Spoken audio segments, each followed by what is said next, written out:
ভূতদা তো আপনি মোহর নিতে এসেছেন তাই নে, কিন্তু মোহরটা হারিয়ে গেছে। আমি অনেক খুঁজেছি, পাইনি। দুঃখ করিস না মা, মোহর আমার কাছে।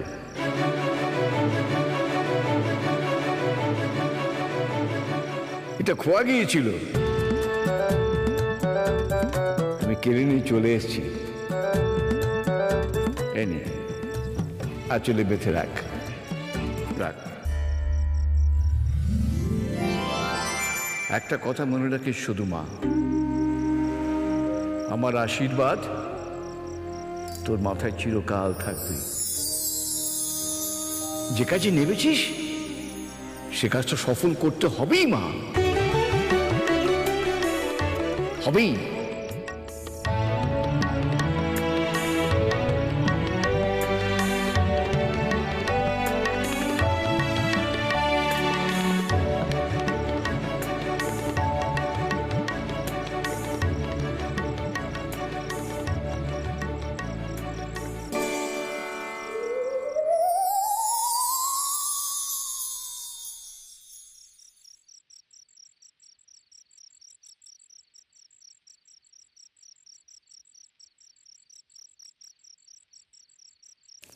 ভূতদা তো আমাকে স্বপ্নে দেখা দিয়েছিলেন।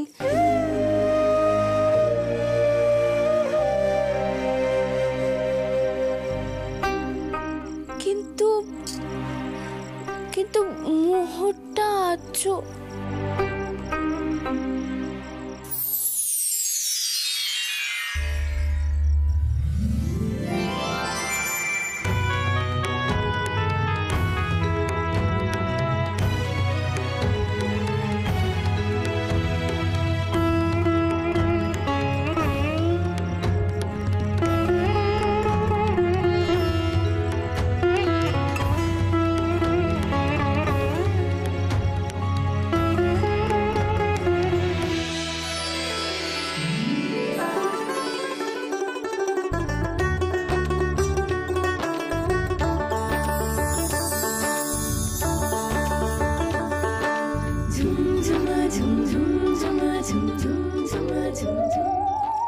ভূতদা আমাকে আশীর্বাদ করলেন আর আমি প্রণাম করতে পারলাম না। ভূতদাদু, ভূতদাদু, ভূতদাদু, আপনি কোথায় ভূতদাদু? আপনি আমাকে একবার দেখা দিন নে। আমি কাউকে কিচ্ছু বলবো না। আপনি আমাকে আশীর্বাদ করলেন আর আমি যদি প্রণাম না করতে পারি তাহলে তো আমার জীবন বৃথা যাবে। ওরে থাম থাম, তুই যেন বলছিস না আমি তো কেঁদে ফেলবো। ওরে ভূতেদের কাঁদতে নেই। আরে বাবা, চাইলে যদি দেখা যেতে পারতাম তাহলে জ্যান্ত মানুষদের সঙ্গে থাকতে পারতাম। তুই যখন বলছিস একটু ভেবে দেখি। ভূতদাদু, ভূতদাদু, আপনি কোথায় ভূতদাদু? ভূতদাদু, ভূতদাদু, আপনি কোথায়? আপনি কেন দেখা দিচ্ছেন না ভূতদাদু? ভূতদাদু, আপনি একবার দেখা দিন নে। এই পাগা মেয়ে, উফ, কি জোরে জোরে বক বক করছিস? আমায় কি ঘুমোতে দিবি না নাকি? চালাচ্ছে।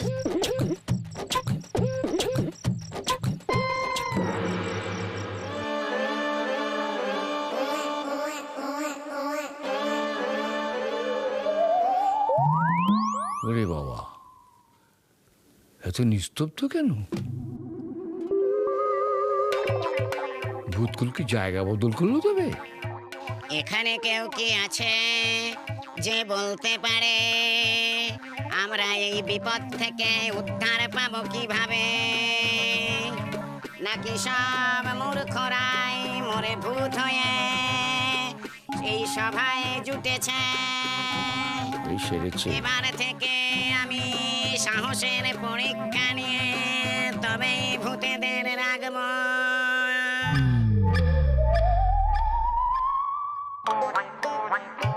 তুমি কি কিছু বলবে করালি?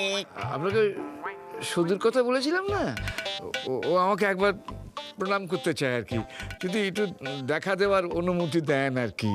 তোমার কি আক্কেল করালে?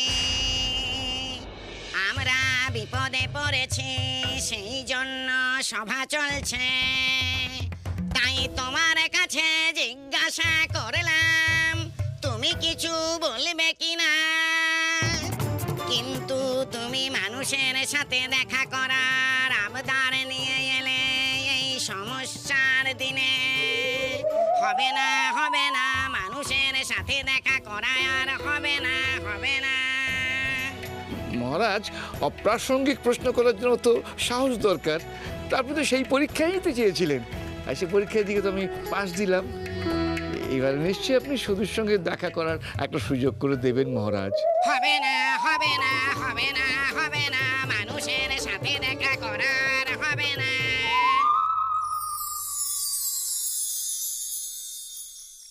তাড়াতাড়ি করে চলো চলো চলো চলো চলো।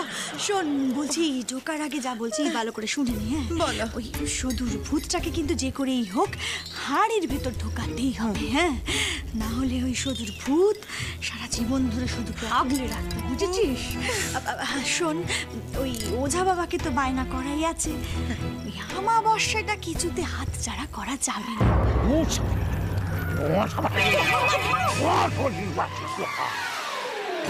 চল আয়।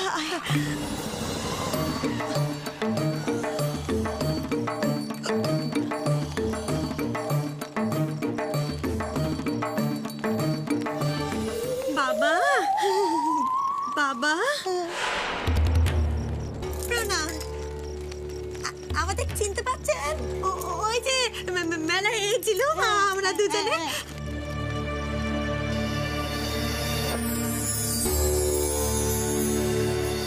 বাবা, আপনি আমার এই যে কপাল দেখেছিলেন?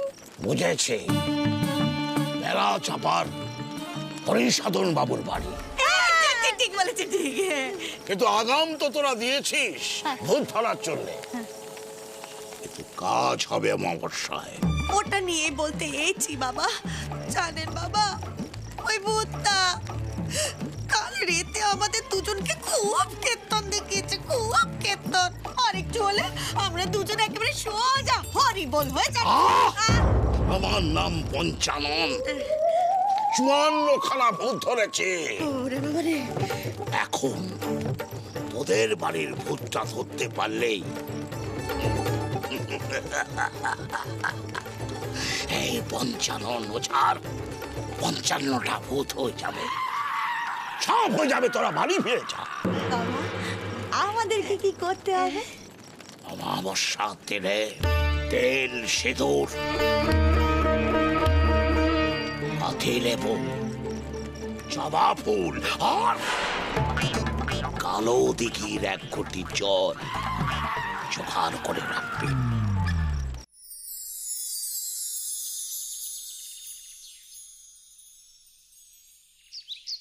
কোন করে শীতটা চাইতার দস্তানা বাজার ঘুরিয়ে দেখে জিনিসটা সস্তা না, কম দামে কিনে মজা, বাড়ি ফিরে গেল সোজা, কিছুতেই ঢোকে না হাতে, তাই শেষে পস্তারা। কম দাম। গনসা, দাঁত মেজেছ? হ্যাঁ, সদুইতে মেটেছি। তুমি তো দোলের দিন বেশি মালপোয়া পাওনি। এই নাও দেখিনি, এটা খেতে খেতে পড়ো।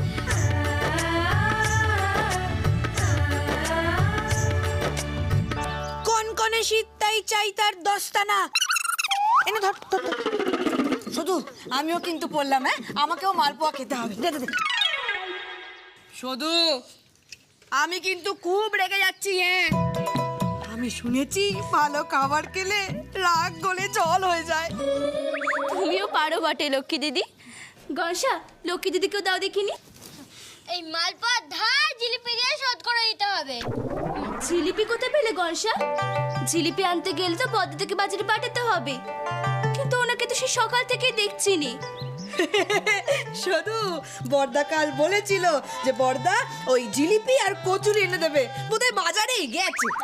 সদু, সদু, মনে হয় ফুলিয়ে দিয়ে এসে গেছে। হ্যাঁ, তুই এত সকালে এলি কি করে? তোর ভাসুর ঠাকুর তো আজ ভোর রাতে খড় কোঠায় আমাদের বাড়ি থেকে হাজির।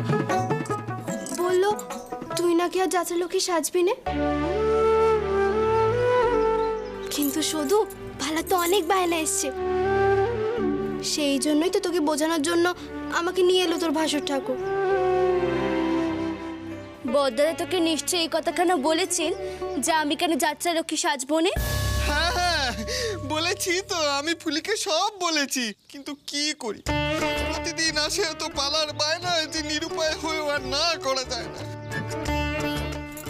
ঠাকুরপোকে আমি শাসন করব দরকার হলে, তুই তোর ভাবনা বদলা শুধু। আরে চলো চলো চলো, সবাই মিলে তাড়াতাড়ি চলো। সবাই যদি জানতে পারে যে ফুলি কাউকে কিছু না বলে সোজা উপরে চলে এসেছে, তাহলে বাড়ির বড়রা রাগ করবে। তাড়াতাড়ি চলো। এই বড়দা, খালি হাতে বউকে নিয়ে চলে এলি, কচুরি জিলিপি সব ভুলে গেলি?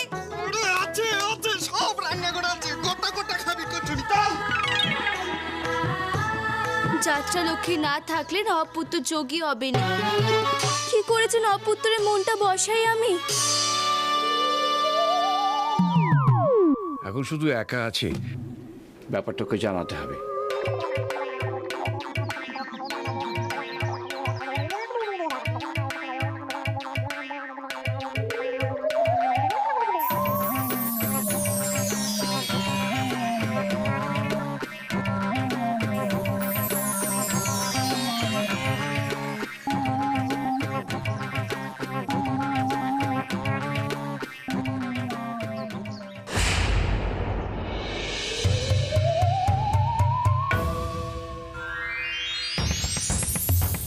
ভূত দাদু, আমি তোকে দেখা দিতে পারবো না শুধু। রাজামশাই রেগে আছেন, অনুমতি দিলেন না।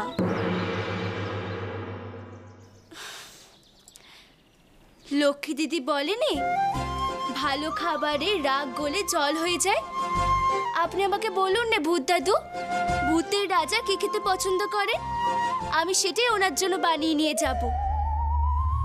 দেখবেন উনি খুশি হলে ঠিক অনুমতি দিয়ে দেবেন।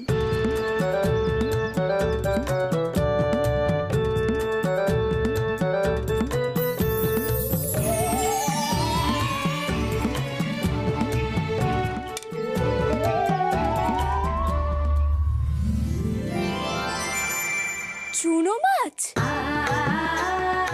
বেশ, আমি তবে ভূতের রাজাকে চুনো মাছই খাওয়াবো।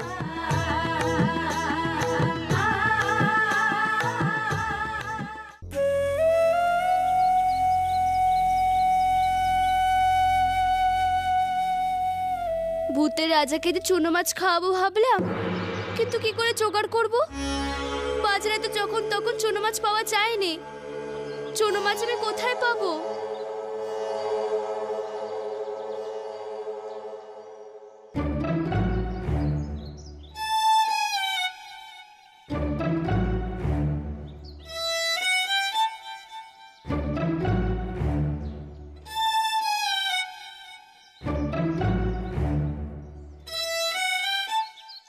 নবপুত্র তো মাছ ধরতে ভালোবাসে, যেভাবেই হোক নবপুত্রকে মাছ ধরতে পাঠাতে হবে। নবপুত্র, এই যে নবপুত্র, তোমার কি মাথা পরিষ্কার হলো? আর কত ঘুমোবে শুনি? আরে বাবা, বেশি ঘুমোলে যে মাথা ব্যথা করবে। আরে মাথা ব্যথা নিয়ে তুমি যদি পড়াশোনা করতে বসো, তখন তোমার কি হবে একবার বুঝতে পারছো? আরে এই পাকা মেয়ে, উফ, এই ঘুমের মধ্যে কেউ লেখা পড়ার মতো অলক্ষণের কথা বলে? তুই কি রে শুধু? কাল থেকে আমার মাথা নিয়ে। পুত্র, তুমি ওঠো নে। শোনো, আমার মাথায় না একটা বুদ্ধি এসেছে, তুমি যদি সেটা করো দেখবে তোমার মাথা একেবারে পরিষ্কার হয়ে গেছে। আমার কি বুদ্ধি কম পড়েছে যে আমি তোর থেকে বুদ্ধি নেব? শোন, আমার নাম শঙ্কর সর্দার। আমি লোককে না বুদ্ধি ধার দিই, ধার নিই না। ভারী তো বুদ্ধি, তাও বদ বুদ্ধি, তার নাকি আবার ধার। নেহাত চুনো মাছ আনতে পাঠাতে হবে, নইলে আমি দেখিয়ে দিতুম মজা।